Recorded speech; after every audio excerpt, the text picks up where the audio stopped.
ଆଲୋ ଭାଉଜ, ସେଠି ବାଡ଼ିରେ ତମେ ଯାଇ କ'ଣ କରୁଛ? ମୁଁ ଏମିତି ପଚାରିବାରୁ ଭାଉଜ କହିଲେ, ମୁଁ ଫୁଟୁଗୁଡ଼ି ତୋଳୁଛି। ଫୁଟୁଗୁଡ଼ି? ଏ ଶବ୍ଦଟା ବହୁତ ଦିନ ହେଲାଣି ଶୁଣି ନଥିଲି।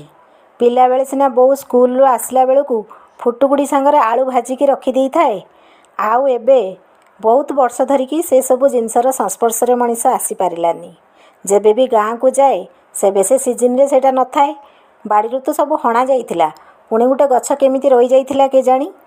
ଭାଉଜ ଫୁଟୁଗୁଡ଼ି ତୋଳି କହିଲେ, ମୁଁ ପରା ତମରି ପାଇଁ ୟାକୁ ଦେବି ବୋଲି ତୋଳିଛି। ମୁଁ କହିଲି, ବହୁତ ବଢ଼ିଆ। ସତରେ ଗାଁର ମଜା କିଛି ଅଲଗା।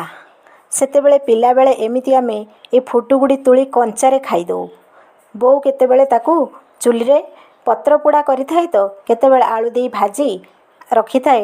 ସ୍କୁଲରୁ ଆସି ପଖାଳ ଭାତ ସାଙ୍ଗରେ ଆମେ ଖାଇଥାଉ। ସହରରେ ଯେଉଁ ସବୁ ଜିନିଷ ପଇସା ଦେଲେ ମିଳୁଥାଏ ବା ମିଳେ ବି ନାହିଁ, ଗାଁରେ ତାହା ଅତି ସହଜରେ ମିଳିଯାଇଥାଏ। ସତରେ ଗାଁ ଜିନିଷର ମଜା କିଛି ଅଲଗା। ଯେଉଁମାନେ ଜାଣିଛନ୍ତି ସେମାନେ କେବଳ ତାହା ଅନୁଭବ କରିଛନ୍ତି। ମୁଁ ସେଇ ଫୁଟୁଗୁଡ଼ିକୁ ଆଣି ବେସନ ଫେସନ ଟିକେ ଗୋଳେଇ ତାକୁ ଏହିପରି ଭାବରେ ପକୋଡ଼ା ଛାଣି ଦେଇଥିଲି, ଯାହା ଘରେ ଖାଇକି ସମସ୍ତେ କହିଥିଲେ ବାଦାମ ପକୁଡ଼ି ଭଳି ପୁରା ଲାଗୁଛି। ଆଚ୍ଛା, ଆପଣମାନେ ଏଇ ଜିନିଷଟାକୁ କିଏ କିଏ ଜାଣିଛନ୍ତି, ଆକୁ ଖାଇଛନ୍ତି, ମୋତେ ନିଶ୍ଚିତ କମେଣ୍ଟ କରି ଜଣାଇବେ।